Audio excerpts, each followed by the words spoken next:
နေ့စဉ်မြတ်စွာဘုရားကမာဘိက္ခဝေပမာဒဋ္ဌမမေ့ကြနဲ့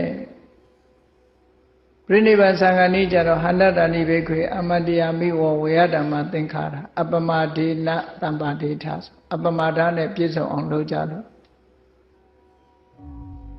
အဲ့တော့အပမဒဆိုတဲ့မမေ့မလျော့မှုဆိုတာဘာကိုပြောတာတုံးလို့ဆိုတတိကိုပြောတာတတိနဲ့မကင်းမကွာနေတတ်ဖို့အဲ့တော့တတိဆိုတော့ပြောကြလိမ့်မယ်တပည့်တော်တို့အိမ်မှာနေတတိနဲ့နေတာပါကိုယ်အိမ်မှာဟုတ်လားမိခလုတ်ပိတ်ပြီးပြီလားဆိုတာလဲတတိနဲ့နေတယ်ထမင်းချက်ရပြီလားဆိုတာတတိအဲ့ဒီတတိတွေကိုပြောရလားလို့ဆိုလောကလူတွေကအဲ့ဒီတတိတော့ရှိနေကြတာပဲစားရမှာဆိုတာလဲတတိရှိတာပဲအိပ်ရမယ့်အချိန်နဲ့တတိရှိတာပဲဟိုကိစ္စဒီကိစ္စလုပ်ရမှာဆိုတာတွေလည်းတတိရှိနေတာအဲ့ဒီတတိမျိုးတွေကိုအပမာဒလို့ပြောရလားလို့ဆိုတော့မဟုတ်ဘူးဒီစကားလုံးလေးကတာမန်မမိတ်မလျော့တဲ့အဓိပ္ပာယ်မျိုးကိုဆိုလိုတာမဟုတ်ဘူးတဲ့ဒါကြောင့်မို့အပမာဒရဲ့အဓိပ္ပာယ်ကိုဖွင့်ဆိုတဲ့အခါမှာသူကအပမာဒဆိုတာတဲ့ကုသိုလ်ကောင်းမှုပြုလုပ်ဖို့ရာအတွက်အမြဲတမ်းတတိရှိနေတာကုသိုလ်ကောင်းမှုကိုတလေးတစားလုပ်တာစင်ဆက်မပြတ်လုပ်တာရိုးရိုးသေးသေးလေးလေးစားစားလုပ်တာဆွဲဆွဲမြဲမြဲလုပ်တာအဲ့ဒါလို့လှုပ်စေတတ်တဲ့တတိကိုသာလဲအပမာဒလို့ပြောတာတဲ့တာမန်မမေ့မလျော့တာကိုပြောတာမဟုတ်ဘူးလို့ဆိုတော့ဒီအပမာဒဆိုတဲ့တရားဟာတာမန်တတိလို့မဟုတ်ဘုန်းကြီးတို့တဏ္ဍာမှာဖြစ်ဖို့ရအမှန်တမ်းခဲရင်တယ်လို့ပြောရလူတွေကတတိကောင်းတယ်လို့ပြောပြီးမဲ့လို့လိုအပ်တဲ့တတိကောင်းတာမဟုတ်ဘူးတနေ့သာကုံသွားရောကုသိုလ်စိတ်တစ်ခါမှမဖြစ်လိုက်တဲ့လူတွေအများကြီးရှိတယ်ပေါ့ကုသိုလ်ဆိုတာတတိပြုတတ်မှဖြစ်လို့ရတာဟုတ်အနုဆိုဖြစ်ဖို့ရမရှိဘူးပေါ့တတိဟာတကယ်တော့လေရှားပါပစ္စည်းလေ့ကျင့်မွေးမြူထားခြင်းမရှိဘူးဆိုလို့ရှိရင်သူ့ဘာသူပေါ်လာမဲ့သဘောမဟုတ်ဘူးပေါ့အဲ့တော့တမန်အပြင်လူတွေကတော့ပြောတာတတိနဲ့ဒီလိုပြောကြတယ်အဲ့ဒါလို့တမန်တတိတွေကိုဒီနေရာမှာမဆိုလိုပဲနဲ့အပမာဒဆိုတဲ့မမေ့မလျော့တဲ့တတိဆိုတာဆွဲဆွဲမြဲမြဲလေ့ကျင့်ထားတဲ့တတိမို့လေ့ကျင့်ရမယ့်နေရာတွေကိုလည်းမြတ်စွာဘုရားကတတိပဋ္ဌာန်တရား၄ပါးဆိုပြီးတော့ဟောကြားထားတာရှိတယ်လေကာယဆိုတဲ့အာယုံဝေဒနာဆိုတဲ့အာယုံစိတ်ဓာတ်ဆိုတဲ့အာယုံဓမ္မဆိုတဲ့အာယုံအဲ့ဒီအာယုံ၄မျိုးတည်းကမိမိတဏ္ဍာမှာလွယ်ကူရာအစဉ်ပြေရာအာယုံတစ်ခုနဲ့ကိုယ်တတိကိုလေ့ကျင့်ဖို့မြဲတမ်းစင်စစ်မပြတ်တတိရှိအောင်ကြိုးစားဖို့လေ့ကျင့်ပေးမှရတဲ့တတိမျိုး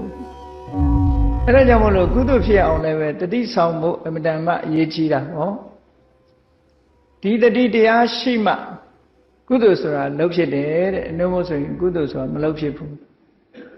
အဲ့တော့ဒီအပမာဒဆိုတဲ့တတိတရားဟာဘာကြောင့်ကြီးကျယ်မြင့်မြတ်နေရတယ်လဲလို့ဆိုရင်ကုသိုလ်ဖြစ်တာတွေမှန်သမျှသူ့ရဲ့လှုပ်ဆောင်မှုကြောင့်ပဲအလုံးဟာကုသိုလ်ပြုဖို့ရမမေ့သည့်အတွက်ကြောင့်ကုသိုလ်လုံးမိကြတာလူတိုင်းကုသိုလ်လုံးမိတာဟာအပမာဒဆိုတဲ့တတိလေးဝင်လာတဲ့အချိန်လေးမှာလုံးမိကြတာလို့ဒါကြောင့်မို့သူ့ကိုကာရပကအပမာဒကုသိုလ်တရားကိုလှုပ်စေတတ်လို့ဒီအပမာဒဆိုတဲ့တရားကုသိုလ်တရားကိုလှုပ်စေတတ်သည့်အတွက်ကြောင့်အလုံးပေါ်မှာလွှမ်းမိုးကြီးစိုးထားတယ်လို့ဒီလိုပြောတဲ့သဘောအဲ့တော့အပမာဒနဲ့ပတ်သက်ပြီးမြတ်စွာဘုရားကဓမ္မဝရမှာဆိုရင်အပမာဒောအမတပဒံပမာဒောမစ္ဆုနောပဒံဆိုပြီးဟောတာနိဗ္ဗာန်ရခြင်းအပမာဒရှိရ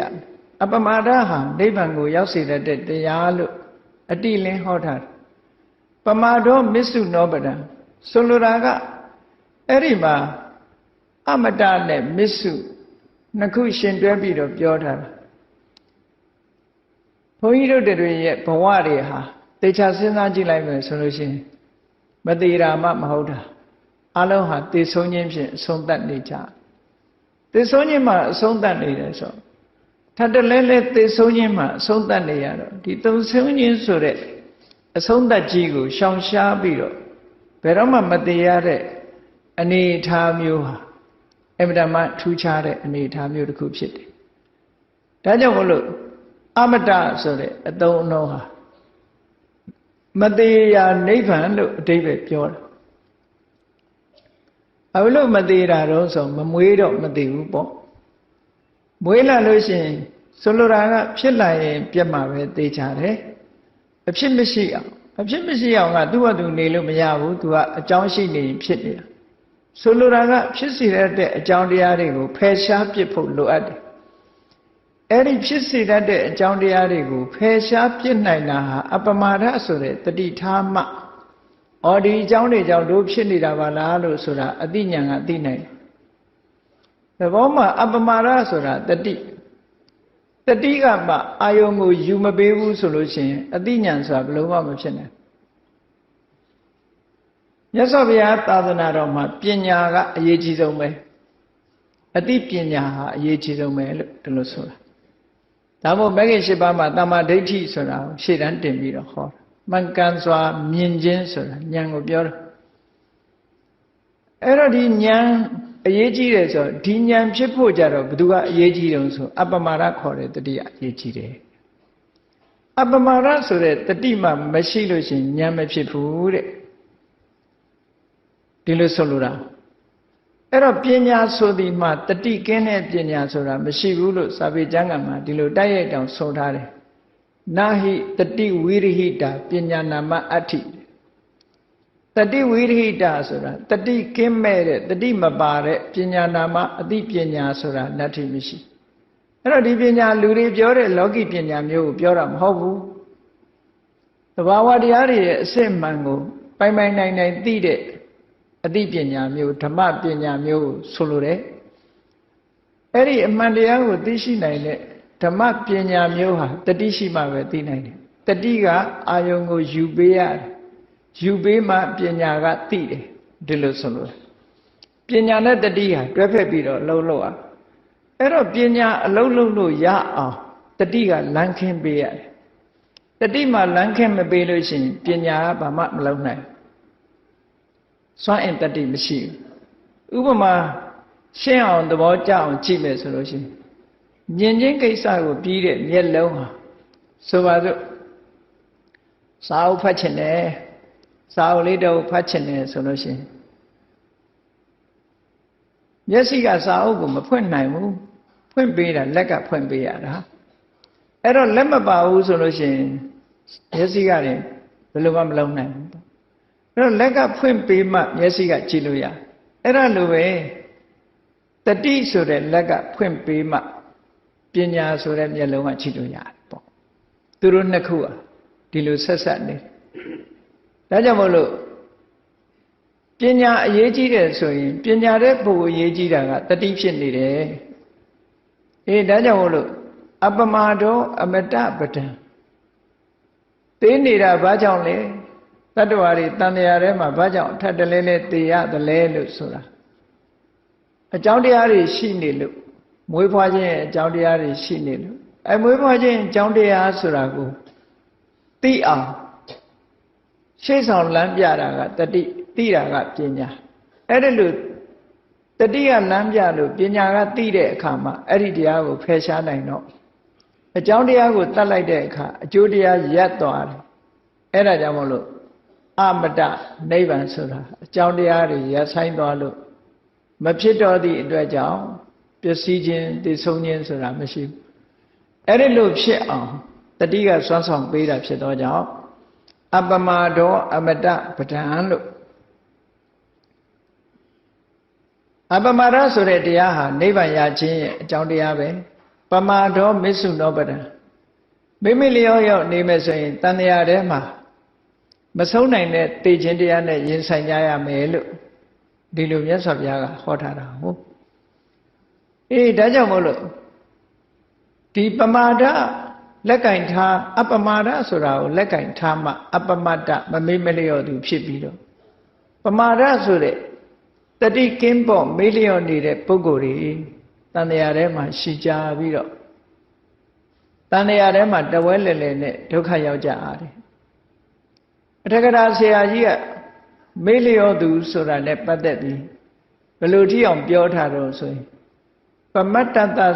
နာမသတ္ထာရောအပါယာတကခေဟသရိတာသူပြောလိုက်တဲ့စကားပမတ္တတမေးလျောတဲ့ပုဂ္ဂိုလ်အဖို့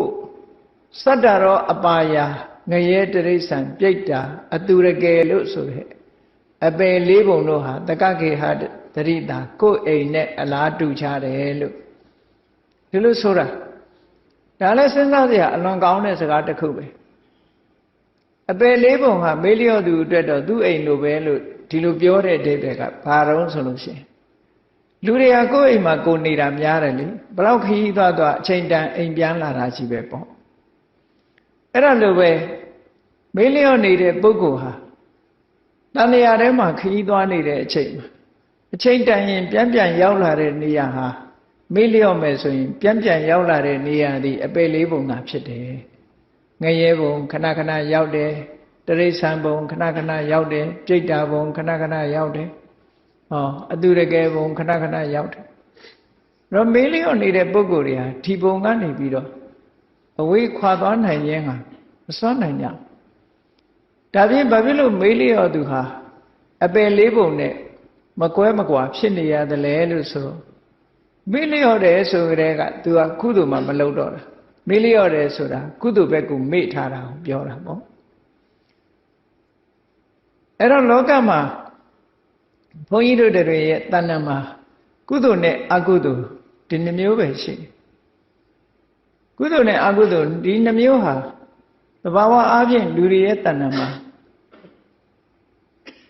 အကြောင်းကြောင့်ဖြစ်လာကြတဲ့သဘာဝတရားနှစ်ခုကုသိုလ်တွေကဘာကြောင့်ဖြစ်တာတုံးဆို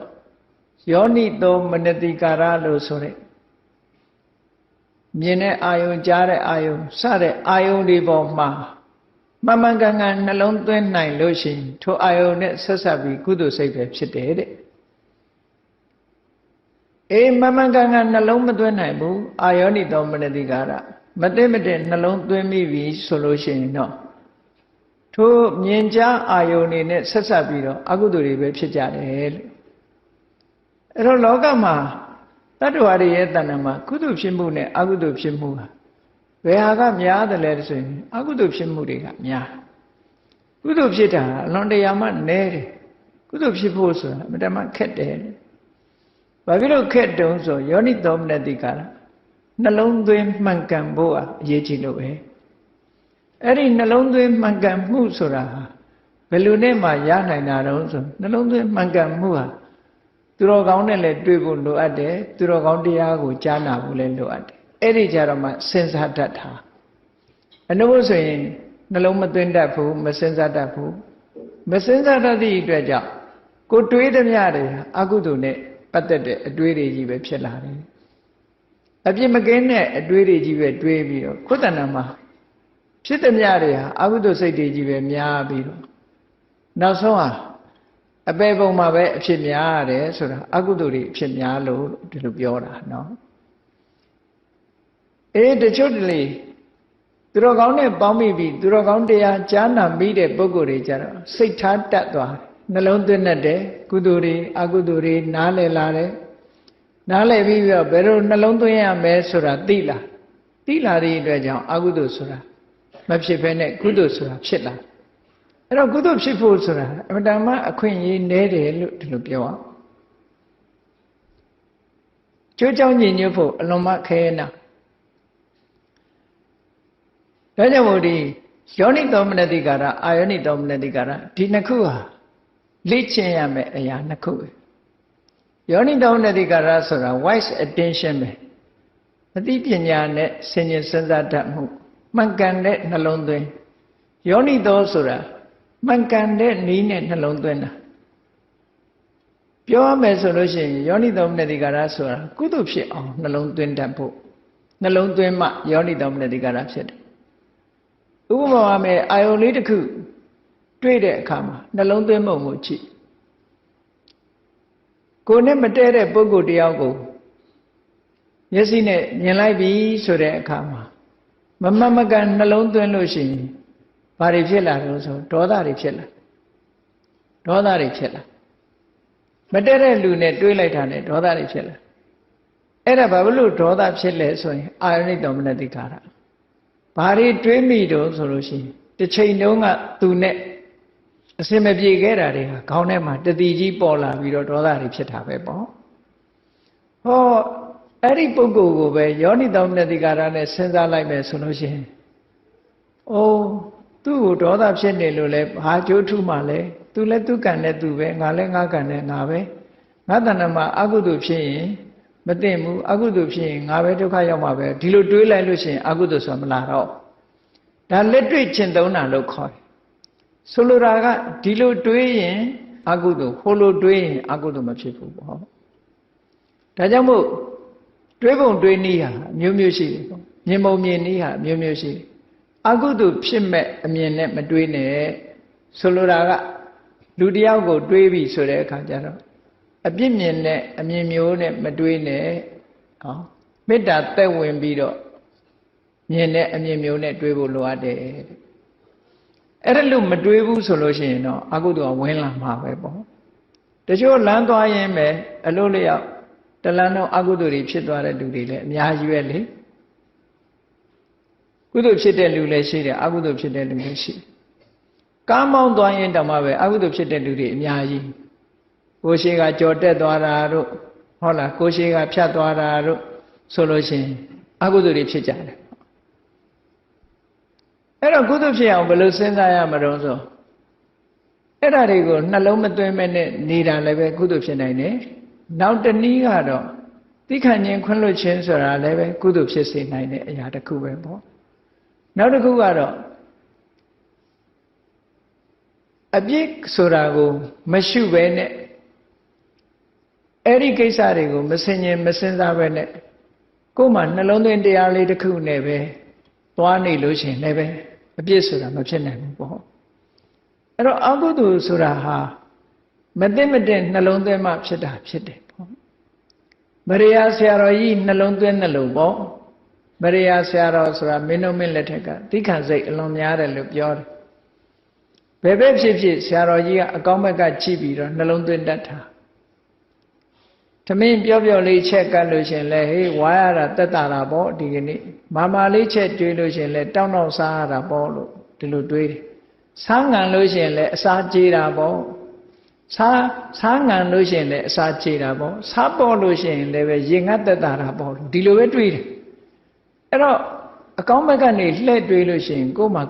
အကုသိုလ်ဆောင်မဖြစ်တော့ဘူးအဲ့ဒါမျိုးကိုဆိုလိုတာယောနိသောမနတိကာရလို့ဆိုတာ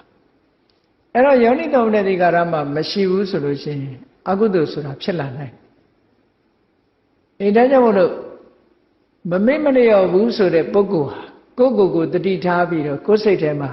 ကုသိုလ်ဖြစ်တာလားအကုသိုလ်ဖြစ်တာလားဆိုတာအမြဲတမ်းအကဲခတ်ပြီးတော့ဆန်းစစ်တဲ့နေပေါ့အကုသိုလ်ဖြစ်တာကိုသိတာနဲ့တပြိုင်နက်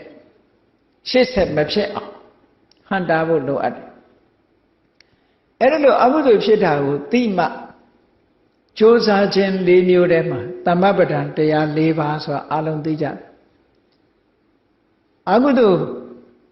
တတိနဲ့ကုသိုလ်လားအကုသိုလ်လားဆင်ញင်စဉ်းစားနေတဲ့တတိထားနေတဲ့အချိန်မှာအကုသိုလ်ဖြစ်လာပြီဆိုလို့ရှိရင်ထိုအကုသိုလ်မဖြစ်ရအောင်ကြိုတင်ပြီးတော့တတိကဟန်တာတယ်ဖြစ်လာပြီဆိုလို့ရှိရင်လည်းဖယ်ရှားဖို့ကြိုးစားတယ်ကုသိုလ်မဖြစ်သေးဘူးဆိုရင်ဖြစ်အောင်လုပ်တယ်ဖြစ်ပြီးသားကုသိုလ်တွေတိုးပွားလာအောင်လုပ်တယ်လို့ဒီလိုကြိုးစားအဲ့ဒါကိုပဲသမ္မာဝါယာမမဂ္ဂင်၈ပါးမှန်ကန်စွာကြိုးစားအထောက်မှုလို့ဒီလိုဆိုလိုတာအဲ့ဒါကြောင့်မို့လို့ကြိုးပမ်းအထောက်မှုလှုပ်တိုင်းဟာကြိုးပမ်းအထောက်မှုကိုအကူအညီပေးတာဘယ်သူကအကူအညီပေးတော့ဆိုတတိကအကူအညီပေးတယ်ဒါမှမဟုတ်သမ္မာဝါယာမပြီးတော့သမ္မာတတိဆိုတာအနိကမြတ်စွာဘုရားကထည့်ပေးထားတာနော်ဒါကြောင့်မို့လို့အပမာဒဆိုတဲ့တတိတရားဟာမဂ္ဂင်၈ပါးထဲမှာလည်းပဲအရေးပါတဲ့အခန်းကဏ္ဍမှာရှိတယ်နိဗ္ဗာန်ရဖို့အတွက်လည်းအရေးပါတဲ့အခန်းကဏ္ဍနောက်ဆုံးကုသိုလ်ဖြစ်ဖို့တမ္မာအပြင်ကုသိုလ်ဖြစ်ဖို့အတွက်လည်းပဲအင်မတန်မှအရေးပါတယ်တဲ့အကယ်၍တတိတရားမရှိဘူးတတိလက်လွတ်ဖြစ်နေပြီဆိုရင်ဒီနေရာမှာတတိလက်လွတ်ဆိုတာတဏိတာဂုံသွားတော့လဲကိုယ်တဏ္ဍာမှာကုသိုလ်ဆိုတာတစ်ခါမှမဖြစ်လိုက်ဘူး တနေ့လုံးနေတာတောင်မှပဲကုသိုလ်စိတ်တစ်စိမ့်မှမဖြစ်ဘူးဆိုလို့ရှိရင်ဒါဒီနေ့အတွက်ကတော့သက်အကျိုးမဲ့ဖြစ်တဲ့နေ့တစ်နေ့လို့လည်းလို့ပြောရမှာပဲဒါကြောင့်မို့လို့ဘဝမှာနေမယ်ဆိုလို့ရှိရင်တတိမကွာအတိပညာနဲ့နေထိုင်ဖို့ရအမှန်တမ်းအရေးကြီးတယ်မဟာတတိပ္ပဏသုံးပါဆိုရင်မြတ်စွာဘုရားကတတိတမ္ပစညဆိုတာကိုတွဲဖက်ပြီးတော့ဟောထားတယ်တတိဆိုတာအာယုံပေါ်မှာအမှတ်ရနေမှုနဲ့တမ္ပစညဆိုတာဆင်ញင်တုံတရားပဲတတိထားမှုနဲ့ဆင်ញင်တုံတရားဟာအမှန်တမ်းအရေးကြီးတယ်တဲ့ဘုရားဘာသာဝင်သူတော်စင်တို့နေ့စဉ်ဘဝမှာလေ့ကျင့်ရမှာကတော့တတိနဲ့တမ္ပစညကိုလေ့ကျင့်ပေးရမှာအဲ့ဒီနီးစနစ်ကိုတမ္ပစညပပဆိုပြီးတော့မြတ်စွာဘုရားကမဟာတတိပ္ပဏသုတ်မှာဟောထားတယ်ထိုသုတ်တန်တွေမှာလည်းဟောထားတယ်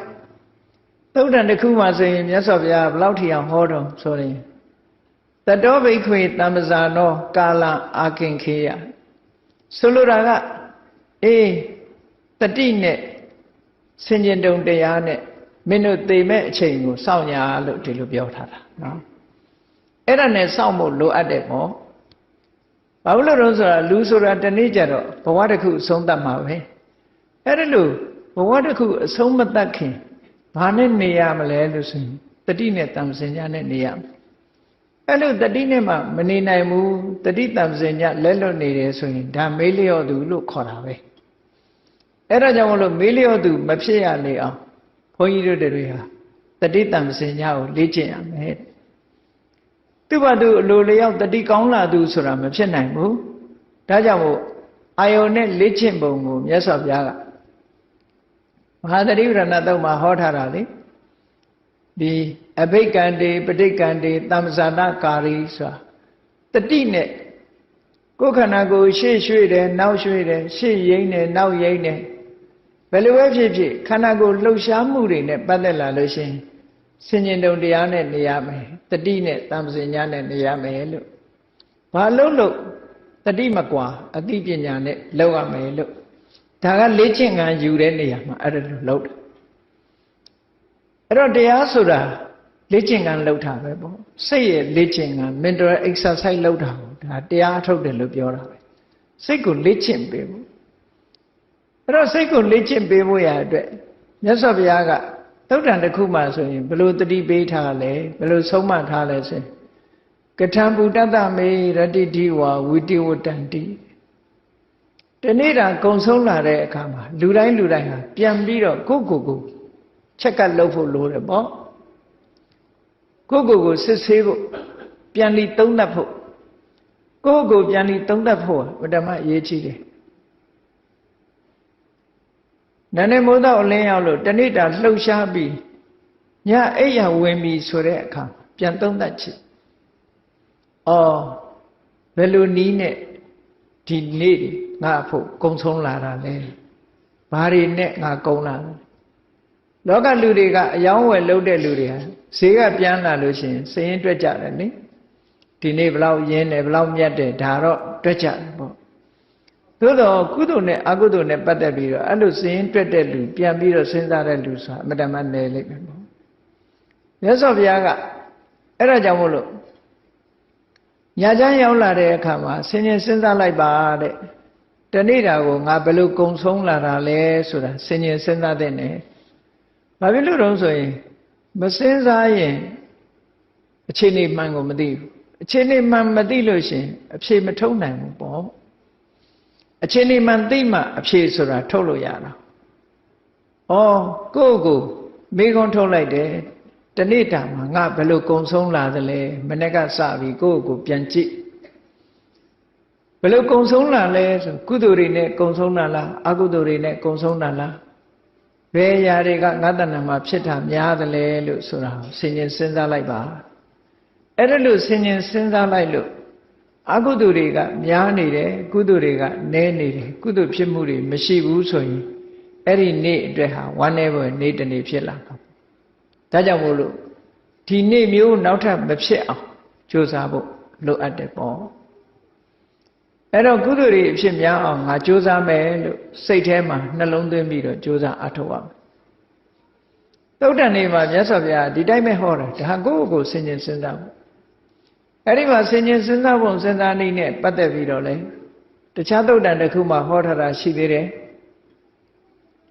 သူများစိတ်ကိုမသိကျင်နေပါစေတဲ့ကိုယ်စိတ်ကိုသိအောင်လုပ်ပါတဲ့ဟုတ်တယ်လောကလူတွေကစတ်စုကျင်တော့သူများစိတ်ပဲသိအောင်လုပ်ချင်တယ်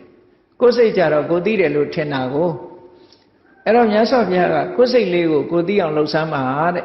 သူများစိတ်မသိကျင်နေပါစေကိုယ်စိတ်ကိုဘယ်လိုသိအောင်လုပ်ရမလဲလို့ဆိုရင်ငါစိတ်ထဲမှာကာမဂုဏ်အာယုန်တွေပေါ်မှာတွေ့တာတဲ့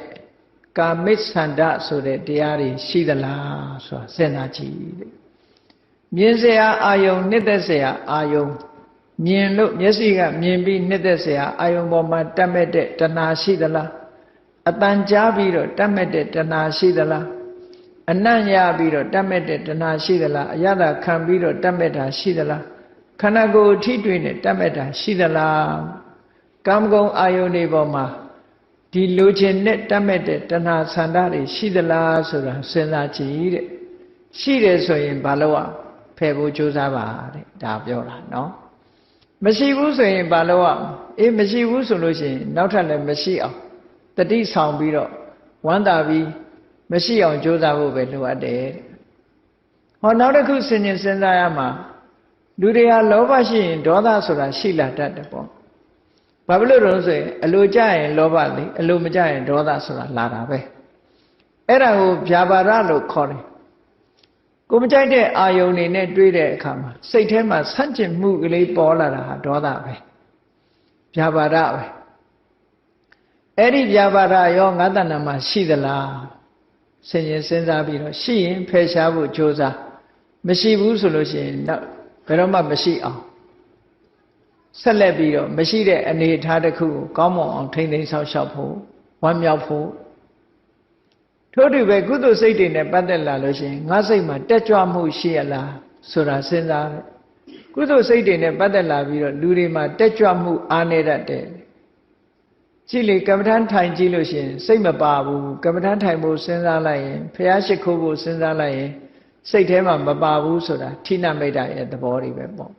ကုသိုလ်လုပ်ဖို့ဆိုတာစိတ်ကတွန့်သွားလို့ရှိရင်ဒါဌိနမိတ်တာရဲ့သဘောပဲပေါ့အဲ့ဒီဌိနမိတ်တာဆိုတဲ့စိတ်အားရော့ကြမှုတွေငါတဏ္ဍာမှာရှိသလားမရှိဘူးလားကုသိုလ်ရေးနဲ့ပတ်သက်ပြီးစဉ်းကျင်စဉ်းစားတဲ့ရှိရင်မရှိအောင်ကြိုးစားအထောက်အောင်ဝီရိယအားနဲ့တွန်းဖယ်ရမယ်နောက်တစ်ခုကတော့ဥဒိစ္စကောကုဆစိတ်ရဲ့မငြိမ်သက်မှုတွေပေါ့ဒီဥဒိစ္စဆိုတဲ့စိတ်လေမှုကုကုဆဆိုတဲ့စိတ်ပူပန်မှုတွေဒါတွေရှိလို့ရှိရင်စိတ်ဟာငြိမ်းချမ်းမှုမရှိဘူးအဲငြိမ်းချမ်းမှုမရှိတဲ့စိတ်တွေကိုယ်တဏ္ဍာမှာရှိနေသလားစိတ်ထဲမှာဒီတဘာဝတရားတွေရှိသလားဆိုတာအစဉ်စဉ်းစားရှိလို့ရှိရင်မရှိအောင်ကြိုးစားဖို့ဒီလိုဆိုလိုတာနောက်ဝိသိကိစ္စဆိုတာတန်တရားဖရာတရားတန်ခါ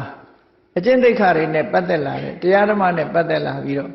ကိုယ်တဏ္ဍာမှာတွေးတောကြည့်လိုက်တဲ့အခါယုံမတန်တရားတွေရှိသလားမဆုံးဖြတ်နိုင်တဲ့ယုံမတန်တရားတွေရှိသလားတွေးဝေပြီးတော့နေတာတွေများရှိသလားလို့စဉ်းကျင်စဉ်းစားကြည့်ရှိတယ်ဆိုရင်မရှိအောင်ကြိုးစား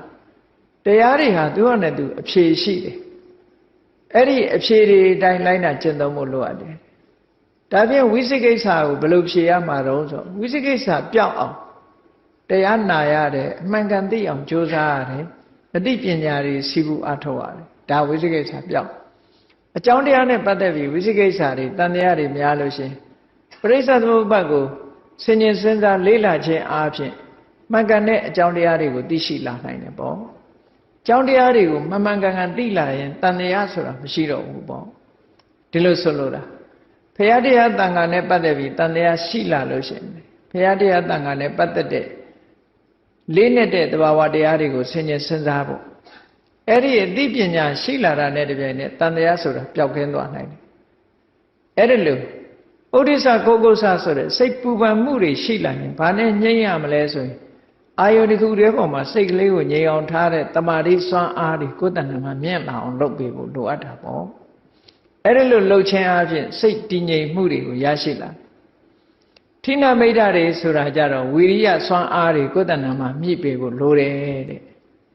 ကာမိသန္တာဆိုတာကြတော့အတုပဘာဝနာတို့မမြဲတဲ့သဘောတရားတွေတို့စဉ်းကျင်စဉ်းစားပေးခြင်းဖြင့်ကာမဂုဏ်အာယုန်စိတ်တွေကိုလျှော့ချလို့ရတယ်ပေါ့အဲ့ဒါလို့သူ့အဖြေလေးတွေနဲ့သူလှုပ်သွားနိုင်မယ်ဆိုလို့ရှိရင်ဒါကိုယ့်ရဲ့ဘဝတာတနေ့တာအတွက်အခြေအနေတစ်ခုကိုသုံးသပ်ဆင်ခြင်ပြီးတော့ကိုယ့်ကိုယ်ကိုအဖြေထုတ်သွားမယ်ဆိုလို့ရှိရင်အဖြေမှန်တွေကိုသိပြီးတော့ကိုလုံးရမယ့်လုပ်ငန်းကိုလည်းရှင်းရှင်းကြီးမြင်သွားနိုင်တယ်ဒါကြောင့်မို့တတိတံစင်ညာကိုလေ့ကျင့်ပါလို့မမေ့မလျော့သူဆိုရင်ဒီတတိဟာအမှန်တမ်းအရေးကြီးလို့မြတ်စွာဘုရားသခင်ကိုရောမြတ်ကမဂ္ဂင်၈ပါးထဲမှာတမ္မာတတိထိုတမ္မာတတိကိုချဲ့ပြီးတော့ဆောင်ရွက်ဖွယ်အာယုံ၄မျိုးနဲ့တတိပဋ္ဌာန်တရား၄ပါးဆိုပြီးတော့ဟောကြားပြီးလေ့ကျင့်ခန်းယူဖို့အတွက်မြတ်စွာဘုရားကအသေးစိတ်ဟောကြားခဲ့တာအဲ့ဒီအတိုင်းလေ့ကျင့်လိုက်မယ်ဆိုရင်တတိကောင်းမှုအဖြစ်ကိုရရှိလာအဲ့တော့မေးလျော့သူနဲ့မမေးလျော့သူဆိုတဲ့စံတတ်မှတ်ချက်တွေကအဆင့်ဆင့်ရှိတယ်လို့ဒီလိုအောက်မေ့မှတ်ရမေးလျော့သူဆိုတာအခြေခံအဆင့်နဲ့ပြောရမယ်မေးလျော့သူဆိုတာဘယ်လိုပုဂ္ဂိုလ်မျိုးတော့လို့ဆိုရင်ဘဝတစ်ခုရလာတယ်လူဘဝရလာပြီးတော့နေ့စဉ်နဲ့အမျှစာဝတ်နေရေးကိစ္စတွေကိုသာလုံးပန်းတယ်စာဝတ်နေရေးကိစ္စလုံးပန်းတဲ့အခါမှာတရားတဲ့ဤဖြစ်စေမတရားတဲ့ဤဖြစ်စေဤမျိုးစုံအသုံးချပြီးတော့စာဝတ်နေရေးပြည့်စုံမှုလုပ်ပြီးကုသိုလ်အကုသိုလ်ဒါတွေကိုမစင်စားပဲနဲ့ဒုစရိုက်လည်းလှုပ်ထားပဲကြုံကြုံသလိုလှုပ်ပြီးတော့ကုသိုလ်အကုသိုလ်လုံးဝမစင်စားပဲနဲ့စာဝတ်နေရေးကိုလုပ်နေတဲ့ပုဂ္ဂိုလ်ဟာဒါနံပါတ်1အခြေခံအဖြစ်မေးလျော့နေတဲ့ပုဂ္ဂိုလ်ဒုစရိုက်လုပ်ငန်းတွေနဲ့ပဲတနေ့တာအချိန်ကုန်သွားရင်ဒါလုံးဝမေးလျော့တဲ့ပုဂ္ဂိုလ်ပဲအဲ့ဒါလို့လုံးဝနေလျော့နေတဲ့ပုဂ္ဂိုလ်ဟာပမတ္တသသနာမစတ္တရောအပါယတကခေဟတရိတာလို့ဆိုတဲ့အတိုင်းသူ့ရဲ့အလားအလာဟာသူသွားရမယ့်နေရာဟာအပယ်လေးပုံသာဖြစ်တော့မှာပဲဒါကြောင့်မို့လို့ဒီပမတ္တဆိုတဲ့မေးလျော့သူအခြေခံအဆင့်ဟာအဆိုးဆုံးအဆင့်ပဲလို့ဒီလိုပြောရမှာဖြစ်တယ်ကဲနောက်တီးတဲ့အဆင့်မြင့်လာတဲ့အခါကျတော့ကြည့်ဒုစရိုက်တွေနဲ့တော့အသက်မမွေးဘူးကုသိုလ်ကောင်းမှုယမယံခါလုပ်တယ်ကုသိုလ်ကိုယမယံခါတတိရတယ်လုပ်တဲ့အခါလုပ်တယ်မလုပ်တဲ့အခါမလုပ်ဘူးပေါ့အဲ့ဒါလို့နေတဲ့ပုဂ္ဂိုလ်မျိုးကလည်းရှိသေးတယ်အဲ့ဒါလို့နေတဲ့ပုဂ္ဂိုလ်မျိုးဟာတာမန်အားဖြင့်ဒါနကုသိုလ်လေးသာလုပ်တယ်သီလဆိုတာမဆောက်တည်ဘူးဒါနကုသိုလ်လေးတော့ယမယံခါလုပ်တယ်ဆိုတဲ့ပုဂ္ဂိုလ်အထက်သီလရှုထောင့်ကနေကြည့်မယ်ဆိုရင်သူ့ကိုမေးလျော့သူလို့ပဲခေါ်သေးတယ်ခုနကဒုစရိုက်တွေလုပ်တဲ့လူကနေစာပြီးကြည့်မယ်ဆိုရင်သူ့ကိုမမေ့မလျော့သူလို့ပြောလို့ရတယ်သို့တော့သူဟာသီလကိုမဖြည့်ကျင့်သည့်အတွက်ကြောင့်သူ့ကိုမေ့လျော့သူလို့ပြောလို့ရဘာဖြစ်လို့တော့ဆိုရင်သူဟာကိုချင်းသီလပြည့်စုံဖို့ရအတွက်မေ့ထားတဲ့ပုဂ္ဂိုလ်ဖြစ်လို့သူ့ကိုမေ့လျော့သူပဲအဲ့တော့ဒါနကောင်းမှုလေးတော့သူရှိတယ်သီလမရှိဘူးသီလမရှိသည့်အတွက်ကြောင့်သူ့ဘဝဟာဒါနကောင်းမှုကအကျိုးပေးတဲ့အခါချမ်းသာဒုက္ခရနိုင်တော့လည်းပဲသီလမပြည့်စုံသည့်အတွက်ကြောင့်ဒါနကောင်းမှုရဲ့အကျိုးကျေးဇူးကိုသူပြည့်ပြည့်ဝဝခံစားရမှာမဟုတ်ဘူးလို့ဒီလိုပြောနိုင်တယ်ကဲဘယ်လိုမခံစားရတာတုံးလို့ဆိုစဉ်းစားကြည့်လေဒါနကောင်းမှုလုပ်သည့်အတွက်ကြောင့်လူဘဝမှာလူလာဖြစ်တယ်လူလာဖြစ်တဲ့အခါမှာပစ္စည်းဥစ္စာကြွယ်ဝချမ်းသာတယ်သို့တော့သီလနဲ့မပြည့်စုံခဲ့သည့်အတွက်ကြောင့်ရတဲ့ပစ္စည်းဥစ္စာလည်းခဏခဏပြတ်တယ်လူကလည်းကျမ်းမာရေးမကောင်းဘူးအသက်တူတယ်ယောဂများတယ်ဆိုဘယ်အချိန်သွားခံစားမလဲနော်သီလမလုံတဲ့ပုဂ္ဂိုလ်ရဲ့ရရှိလာတဲ့စိတ်စိမ်ဥစ္စာဟာဘာမှအတိတ်ပဲမရှိတော့ဘူးတဲ့အဲကြောင့်မို့မြတ်စွာဘုရားကဒီသီလလုံမှလူတွေဟာကျမ်းမာမှုတို့ပစ္စည်းဥစ္စာခိုင်မာမှုတို့ဆိုတာဖြစ်တာပေါ့သီလမလုံဘူးဆိုလို့ရှိရင်ဒါတွေမရအောင်မရသည့်အတွက်ကြောင့်သူ့ရဲ့ချမ်းသာကြွယ်ဝမှုဟာသူ့အတွက်အသုံးမဝင်တယ်လို့ဖြစ်တတ်တယ်ပေါ့ပစ္စည်းဥစ္စာတော့ပေါ်ပါရဲ့ယောဂတွေကထူပြောနေတယ်ငယ်ငယ်ရွယ်နဲ့သေတယ်အသက်တူတယ်ဟောသီလမရှိဘူးဆိုဒါမှသက်ရှိတဲ့ပုဂ္ဂိုလ်တွေကြလူတွေကပြောတယ်နော်သီလကောင်းလိုက်တာသီလကောင်းလိုက်တာနဲ့ကြည့်အေးဒါကြောင့်မို့လို့ တစ်ဖက်ကကြည့်မယ်ဆိုရင်ဒါနတော့လုပ်ဖို့ရသည့်အတွက်ကြောင့်သူ့ကိုမမေ့မလျော့သူလို့ပြောနိုင်တော့လဲသီလကိုမေ့ထားသည့်အတွက်ကြောင့်သူ့ကိုအထက်ကနေကြည့်ရင်တော့မေ့လျော့သူလို့ပဲပြောရအောင်မယ်အစင်းစင်ပြောသွားတဲ့သဘောဒါဖြင့်ကောင်းပြီဒါနလည်းလုပ်တယ်သီလလည်းလုပ်တယ်နှစ်ခုစလုံးကုသိုလ်ကောင်းမှုတွေလုပ်တယ်ကုသိုလ်ကောင်းမှုတွေလုပ်သည့်အတွက်ကြောင့်အခြေခံအားဖြင့်သူကမမေ့မလျော့သူလို့ခေါ်နိုင်တော်လဲပဲဘာဝနာဆိုတဲ့ကုသိုလ်ကောင်းမှုကိုလုံးဝမလုပ်ဖဲနေသည့်အတွက်ကြောင့်သူ့ကိုမေ့လျော့သူလို့တစ်ခါခေါ်ပြန်တယ်အဲ့တော့မေ့လျော့သူလို့အခေါ်ခံရမဲ့အတိုင်းအတာတွေကဘယ်ထိအောင်သွားနိုင်တော့ဆိုလို့ရှိရင်ယဟန္တာဖြစ်သည့်အထိပဲယဟန္တာဖြစ်သွားမှမေ့လျော့သူအဖြစ်ကလွတ်မယ်တဲ့ယဟန္တာမဖြစ်သေးသမျှတော့မကြိုးစားဘူးဆိုရင်မေ့လျော့သူပဲရောက်ဒီလိုဆိုလိုတာဒါကြောင့်မို့မြတ်စွာဘုရားကဒီယဟန်တော်တွေဆိုလို့ရှိရင်သောတာပန်ဖြစ်ပြီးရင်သဂရဂံဖြစ်အောင်သဂရဂံဖြစ်ပြီးရင်အနာဂံဖြစ်အောင်အနာဂံဖြစ်ပြီးရင်ယဟန္တာဖြစ်အောင်ကြိုးစားမကြိုးစားဘူးဆိုလို့ရှိရင်မေ့လျော့သူလို့သတ်မှတ်တယ်အဲ့တော့အပမဒလို့ဆိုတဲ့တရားရဲ့ပြည့်ပြည့်စုံစုံဟာဘယ်ကြမှာပြည့်ပြည့်စုံလုံးဆိုရင်ကိလေသာတွေအလုံးကုန်သွားတဲ့ယဟန္တာဖြစ်တဲ့အခါကျတော့မှအပမဒရဲ့ဘဝပြည့်စုံတယ်လို့ဒီလိုဆိုလို့တယ်နော်အဲ့ဒါကြောင့်မို့မမေ့မလျော့သူဆိုတာဟာယဟန္တာဖြစ်မှဒီနာမည်အပြည့်အဝရနိုင်တယ်။ကြံတဲ့အချိန်ကျတော့ရှုထောင့်တစ်ခုဒီ aspect ပေါ့လေရှုထောင့်တစ်ခုအနေနဲ့ကသာလေသူကမမေ့မလျော့သူလို့ခေါ်လို့ရတယ်။သို့မဟုတ်ရင်တော့ဘယ်ပုဂ္ဂိုလ်ပဲဖြစ်ဖြစ်မေ့လျော့သူလို့ဒီလိုပြောရ။ဥပမာမဲ့သောတာပန်ဖြစ်တယ်။သောတာပန်ဖြစ်ပြီးတဲ့နောက်မှာတရားဓမ္မကိုနှလုံးမသွင်းမဲ့နဲ့နေရင်မြတ်စွာဘုရားကမေ့လျော့သူလို့ပဲခေါ်ပြန်တယ်။တဂရဂံဖြစ်တယ်အနာဂံဖြစ်ဖို့မကြိုးစားဘူးဆိုရင်မေ့လျော့သူလို့ပဲခေါ်တယ်။ယဟန်အနာဂံဖြစ်ပြီးတော့ယဟန္တာဖြစ်အောင်မကြိုးစားသေးဘူးတရားမထုတ်ဘူးဆိုလို့ရှိရင်အဲ့ဒီပုဂ္ဂိုလ်လည်းမေ့လျော့သူလို့ပဲခေါ်တယ်။ဒီလိုအဆင့်ဆင့်ခေါ်သွားတယ်။အဲ့ဒါဟာသုတ်တန်တစ်ခုရဘုန်းကြီးတို့တွေစဉ်းစားကြည့်။မြတ်စွာဘုရားဒီကပိလုနေပြည်တော်နေကြောရအောင်အကြောင်းမှာသတင်းသုံးနေတဲ့အချိန်မှာနန္ဒီယဆိုတဲ့တာကေဝေမင်းတယောက်ရှိတယ်သူတို့ကတရားဘက်ကနေစိတ်ဝင်စားကြတယ်နန္ဒီယတို့မဟာနာမတို့ဂေါရတို့ဆိုတာမြတ်စွာဘုရားလက်ထက်ကဒီဘုရားကျောင်းတော်လာပြီးတော့မိခွန်းနေမေးကြတယ်တရားနာကြတယ်ဆိုတဲ့ပုဂ္ဂိုလ်တွေထဲမှာပါတယ်ပေါ့နော်အဲ့ဒီထဲမှာနန္ဒီယဆိုတဲ့တာဂဝေမင်းကမြတ်စွာဘုရားကိုတနေ့ကျတော့လျှောက်တယ်သူလျှောက်တာကသောတာပန်အခြေခံအနေနဲ့သူလျှောက်တယ်အဲ့တော့သောတာပန်ဆိုတာလေးကိုနည်းနည်းရှင်းပြီးတော့ပြောကြည့်အောင်သောတာပန်နဆိုတဲ့စကားလုံးလေးရဲ့အဓိပ္ပာယ်အခုခေတ်မှာသောတာပန်နဲ့တော်တော်ပြောကြတယ်ပေါ့အဲ့တော့သောတာပန်ဆိုတာဘယ်လိုပုဂ္ဂိုလ်သောတာပန်ခေါ်တာလဲသောတာပန်နဆိုတဲ့အဓိပ္ပာယ်ကသောတာအာပန္နလို့ပြောပြစကားလုံးဆိုတာအင်မတန်မှတိတိကျကျဖော်ပြထားတာ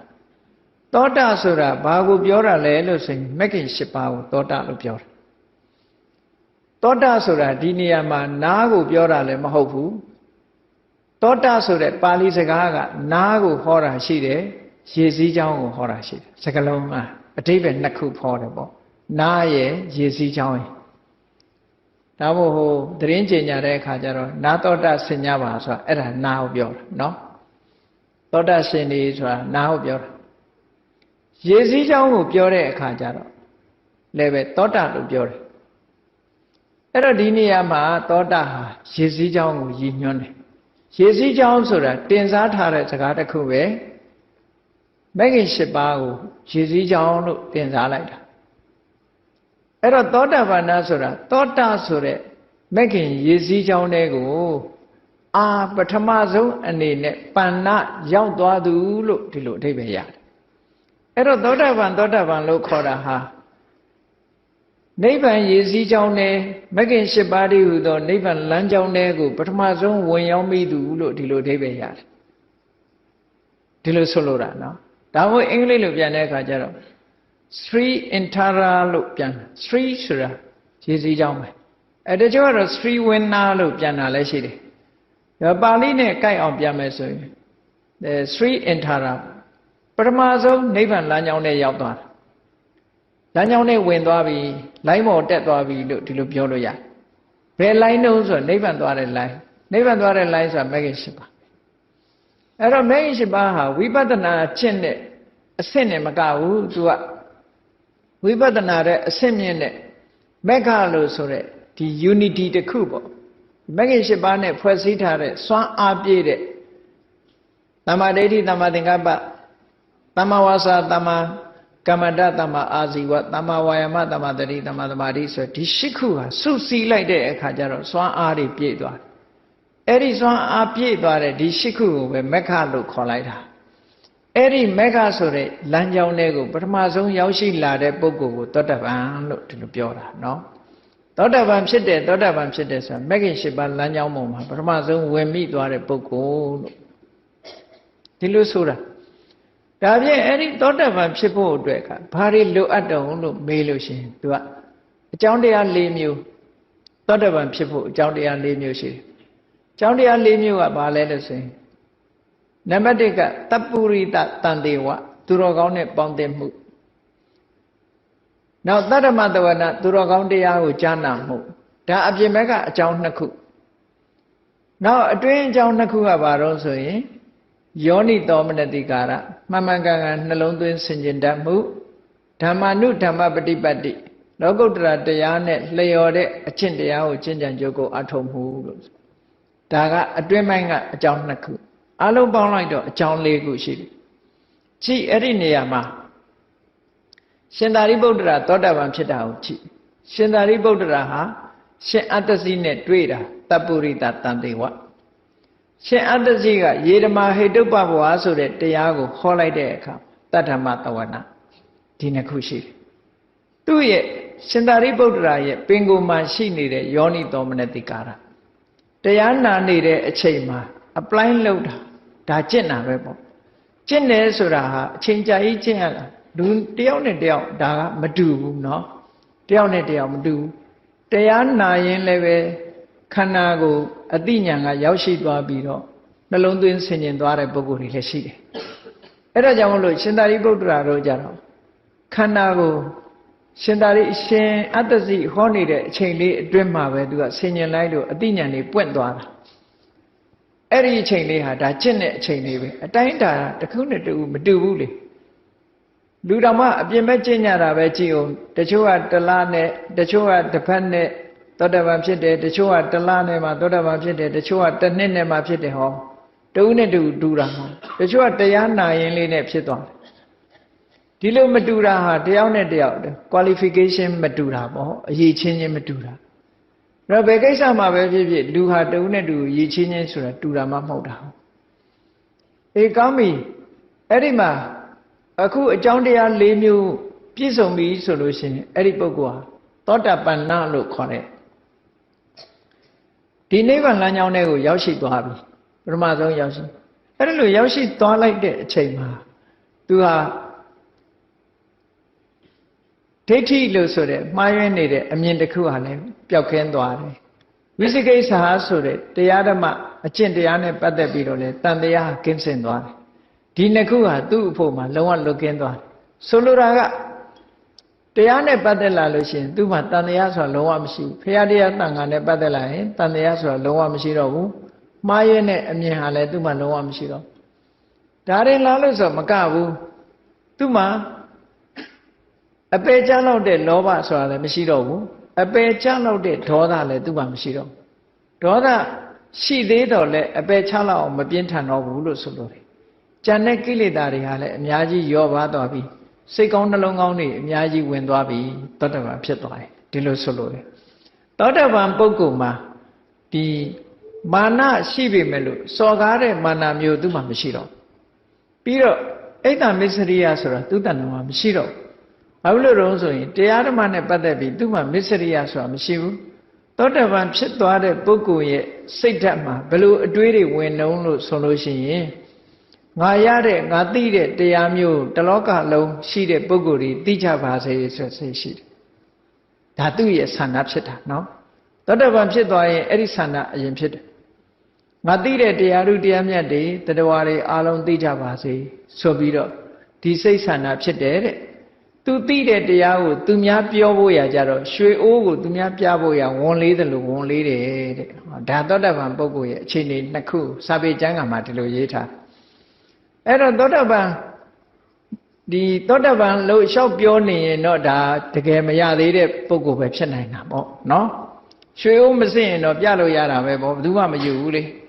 ရွှေထုတော့ပြလို့ရမှာပေါ့ရွှေစစ်ဆိုရင်တော့ဘယ်သူမှမပြဘူးလို့ဆိုလို့တယ်အဲသောတာပန်ဖြစ်သွားပြီဆိုတဲ့ပုဂ္ဂိုလ်ရဲ့စိတ်ဓာတ်ဟာအဲ့ဒီနှစ်ခုရှိတယ်လူတိုင်းကိုသူအတိမျိုးသိစေခြင်းနဲ့သူသိတဲ့တရားကိုသူများထုတ်ဖို့ပြောဖို့ရကြတော့ကိုသိမ့်ထားတဲ့ရွှေအိုးကိုသူများပြဖို့ရဝန်လေးသလောက်ဝန်လေးတယ်ဒီလိုဆိုလိုတာနော်အဲ့ဒီလိုအချင်းရနှစ်ခုနဲ့ပြည့်စုံကဲသောတာပန်ဖြစ်သွားတာကြတော့ဘယ်လိုအင်္ဂါရက်တွေနဲ့ပြည့်စုံသွားတော့ခုနကသောတာပန်ဖြစ်ဖို့ရာအတွက်ကအကြောင်း၄မျိုးနဲ့သူစ조사အထောက်လို့သောတာပန်ဖြစ်သွားပြီနိဗ္ဗာန်လမ်းကြောင်းပေါ်သူရောက်သွားပြီပထမဆုံးအဲ့ဒီရောက်သွားတဲ့အခါမှာသူ့ရဲ့သောတာပန်တွေရရှိတဲ့အင်္ဂါရက်၄ခုကဘာတော့ဆိုလို့ရှိရင်သူကဗုဒ္ဓေအဝိစ္စပတာဒမြတ်စွာဘုရားပေါ်မှာယုံကြည်တာခါတိုင်းယုံကြည်တာနဲ့မတူဘူးအသိဉာဏ်နဲ့ဂုံကိုနှစ်ကာယုံကြည်တာမျိုးဓမ္မေအဝိစ္စပတာရတရားပေါ်မှာယုံကြည်တာလည်းပဲအသိဉာဏ်နဲ့နှစ်ကာယုံကြည်တာတာမန်ယုံကြည်မှုမျိုးမဟုတ်တော့ဘူးတန်ခေအဝိစ္စပတာရအရိယတန်ဃာတွေပေါ်မှာယုံကြည်မှုကလည်းပဲအသိဉာဏ်နဲ့ယုံကြည်တာမျိုးဖြစ်သွားတယ်ဆိုလိုတာကတရားတက်မဟုတ်ဘူးသူကအသိဉာဏ်နဲ့တွဲဖက်ထားတဲ့တရားဖြစ်သွားပြီအသိဉာဏ်ပါသည့်အတွက်ကြောင့်သူဟာယုံကြည်ချက်ကိုဘယ်တော့မှမပြောင်းတော့ဒီလိုပြောတာနော်တာမန်ယုံကြည်တယ်ဆိုရင်ယုံကြည်ချက်ကပြောင်းနိုင်သေးတယ်လေဒီပြင်လူတယောက်ကလာပြောသွားရင်သူယုံကြည်မှုကပြောင်းသွားနိုင်သေးတယ်သူကအဲ့ဒါလို့မဟုတ်ဆုံးဖြတ်ပြီးတော့ယုံကြည်တာနော်ဒါအမှန်ဘယ်သူပြောလို့မှမရတော့ဖရာတရားတန်ခါနဲ့ပတ်သက်ပြီးတော့အဝိစ္စပတာဒါဆိုတာတုံလှုပ်ရင်းရိုင်ခြင်းမရှိတဲ့အသိဉာဏ်ပါတဲ့တရားနဲ့ယုံကြည်တာတဲ့နောက်တစ်ခုကအရိယကန္တသီလလို့ဆိုရင်၅ပါးသီလ၅ပါးသီလကိုအရိယပုဂ္ဂိုလ်တွေကအမတန်မှမျက်မျက်နှိုးနှိုးထိမ့်သိမ့်ဆော့ဆော့လို့အရိယကန္တသီလလို့ခေါ်တယ်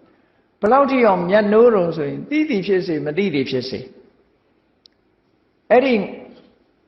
အရိယပုဂ္ဂိုလ်လေးဟာဆိုပါစို့သောတာပန်ပုဂ္ဂိုလ်ဟာလူဘဝမှာဒီဘဝကသောတာပန်ဖြစ်ပြီးနောက်ဘဝလူဖြစ်တယ်ဆိုပါစို့အဲ့ဒီလူဖြစ်လာတဲ့ဘဝမှာသူက၅ပါးသီလအလိုလိုလုံးလာတယ်သူများအသက်တတ်တယ်ဆိုတာသူမှမရှိဘူးနော်သီလလို့သူသိသည်ဖြစ်စေမသိသည်ဖြစ်စေသူများအသက်တတ်ရမှာတိတ်ဝန်လေးတယ်မတတ်ဘူးသူများဥစ္စာခိုးဖို့ရအတွက်ဘယ်တော့မှမစင်စားဘူးနော်သူတော်ဘာသားများပြစ်မှားမှုဆိုရင်စိတ်ထဲတော့မရှိဘူးလိန်ပြောဖို့ရဆိုတာလဲသူကစိတ်ထဲမှာမရှိဘူးအယက်သေးစားတောက်စားမှုဆိုတာလုံးဝအနတ်တော့မခံနိုင်ဘူးဒါသောတာပန်ဖြစ်ထားတဲ့ပုဂ္ဂိုလ်ရဲ့အင်္ဂါရက်တွေပဲပေါ့အဲ့ဒီအနေအထားမျိုးတွေကိုပြောင်းလဲသွားစေတယ်ဒါစိတ်ကပြောင်းသွားရင်ဒီအခြေအနေတွေအကုန်ပြောင်းတာပဲလေအဲ့တော့သောတာပန်ဖြစ်သွားရင်ခရယာပေါ်မှာနှစ်ကာယုံကြည်ခြင်းတရားပေါ်မှာနှစ်ကာယုံကြည်ခြင်းတန်ခါပေါ်မှာနှစ်ကာယုံကြည်ခြင်းနဲ့အရိယကန္တသီလနဲ့ပတ်သက်လာလို့ရှိရင်ဒီဘဝမပြောနဲ့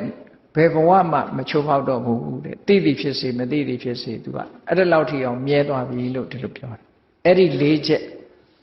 အဲ့တော့ခုနကနန္ဒီယဆိုတဲ့တာဂဝေမင်းကမြတ်စွာဘုရားကိုလျှောက်တယ်အရှင်ဘုရားတဲ့အရိယတာဝကအရိယတာဝကဆိုတာဘုရားရဲ့တပည့်တာဝကတွေကိုအရိယတာဝကလို့ခေါ်တာအရှင်ဘုရားအရိယတာဝကဟာဒီသောတာပန်နေပြည့်စုံတဲ့အင်္ဂါရပ်၄မျိုး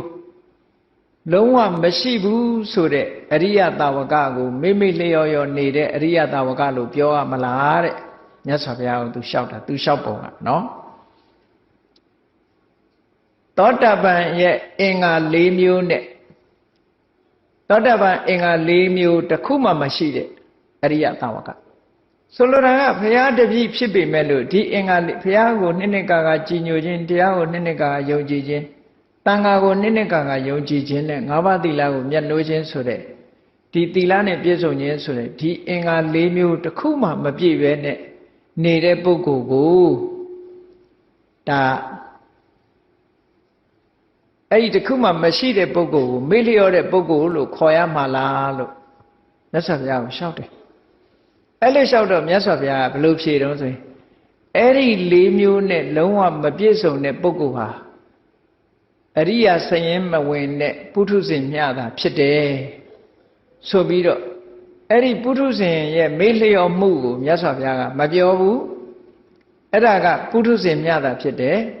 ငါဆိုလိုတာကမမေ့မလျော့သူဆိုတဲ့ပုဂ္ဂိုလ်ဟာဘယ်လိုပုဂ္ဂိုလ်မျိုးလဲလို့ဆိုလို့ရှိရင်သောတာပန်အင်္ဂါရပ်တွေနဲ့ပြည့်ပါတယ်တဲ့လူတယောက်ဟာ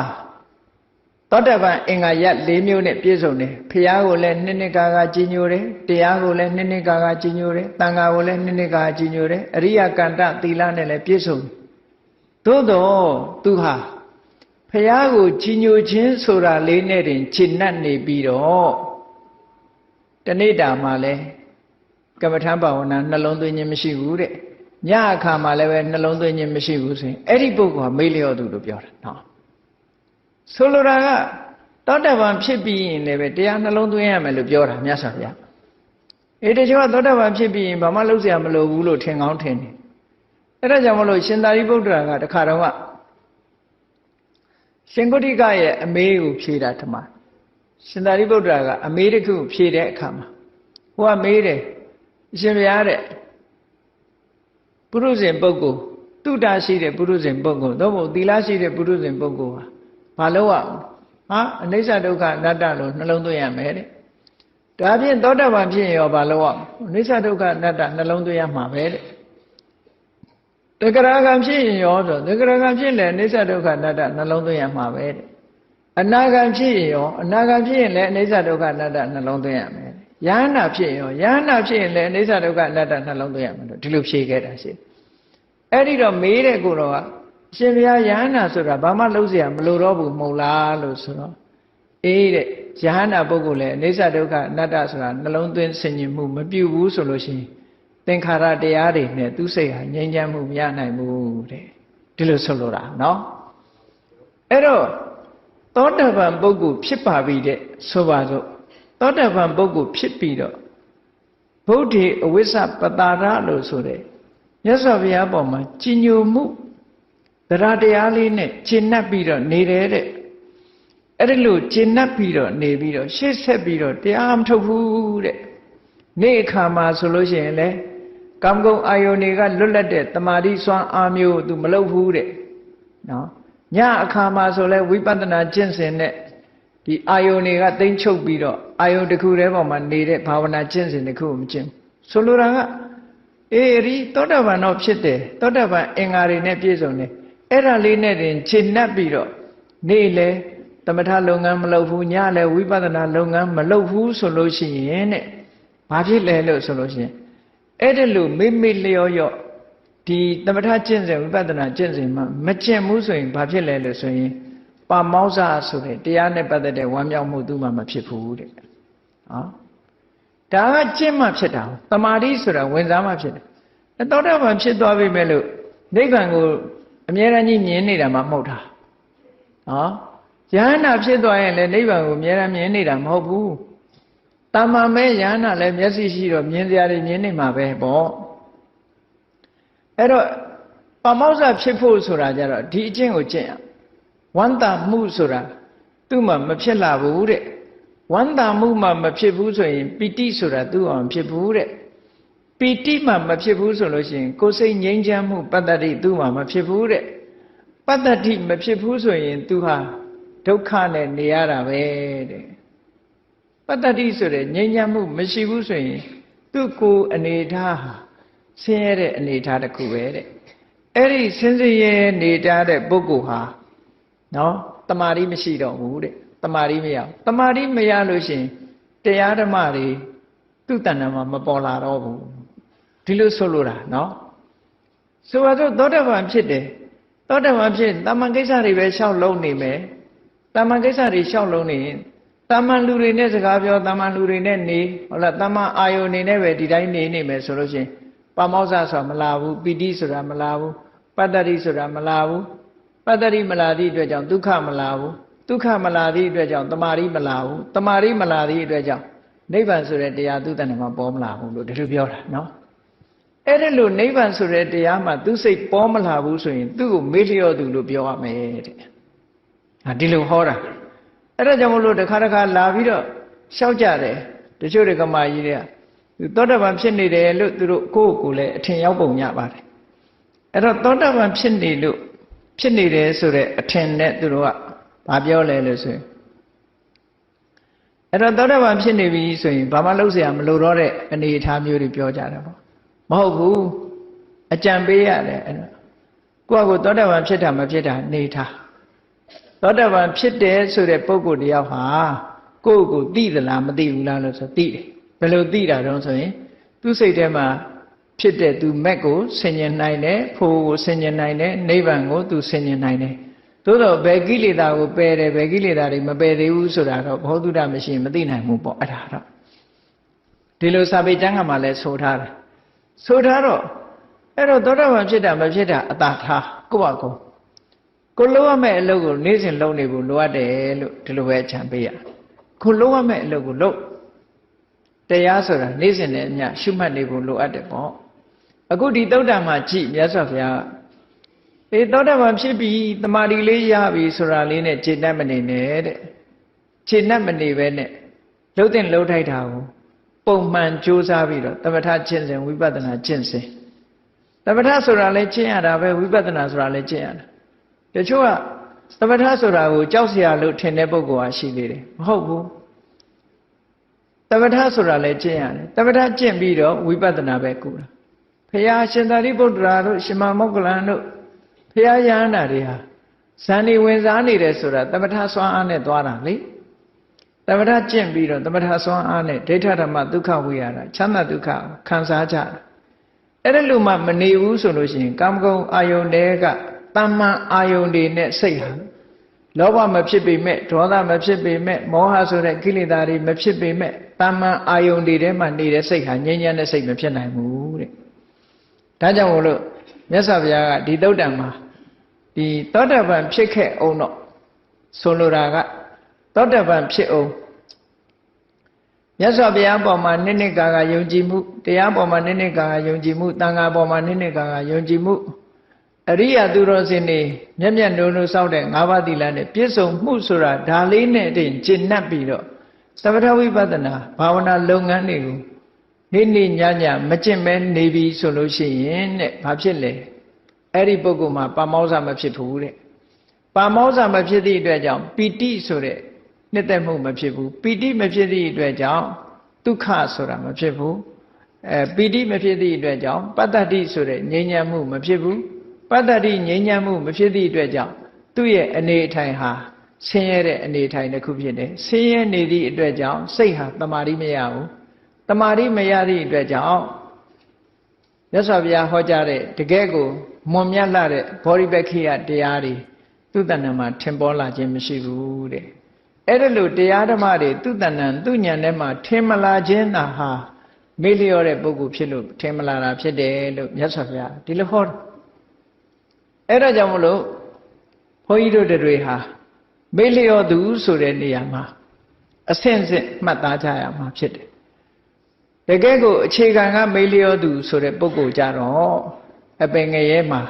ဒုက္ခရောက်နိုင်တယ်ပေါ့အဲ့ဒီကနေပြီးတော့ဒီတဆင့်ပြီးတဆင့်ကုသိုလ်ကောင်းမှုတွေကိုတိုးတက်ပြီးတော့ကြိုးစားသွားမှလှုပ်တဲ့လှုပ်ထိုက်တဲ့ကုသိုလ်တွေဟာကုသိုလ်ဆိုတာဘယ်ကြမှာအဆုံးသတ်တယ်လဲဆိုရင်အရတ္တမက်ဆိုတဲ့ကုသိုလ်ရမှာအဆုံးသတ်တာဖြစ်တယ်အဲ့ဒီမရောက်ခင်ဘုန်းကြီးတို့တွေဟာအဲ့ဒီမရောက်ဖဲနဲ့ရပ်တန့်ပြီးတော့နေမယ်ဆိုရင်တော့မေ့လျော့သူဆိုတဲ့ပုဂ္ဂိုလ်စင်းနဲ့ရောက်သွားမှာပဲပေါ့ဒါကြောင့်မို့မြတ်စွာဘုရားဆိုလိုတဲ့မမေ့မလျော့သူမေ့လျော့သူဆိုတဲ့ပုဂ္ဂိုလ်စင်းရဲကလွတ်အောင်မမေ့မလျော့သူဖြစ်အောင်ဘုန်းကြီးတို့တွေနေ့စဉ်နဲ့အမျှရထားတဲ့ကိုရနေတဲ့တာမန်ကုသိုလ်လေးနဲ့တင်ခြေနှက်မနေပဲနဲ့ရှေ့ဆက်ပြီးတော့ကုသိုလ်တွေတိုးတဲ့တိုးလာအောင်ကြိုးစားအားထုတ်ကြရမှာဖြစ်တယ်လို့ကိုယ်စီသဘောကျပြီးတော့ကြိုးစားအားထုတ်နိုင်ကြပါစေကုန်သတည်း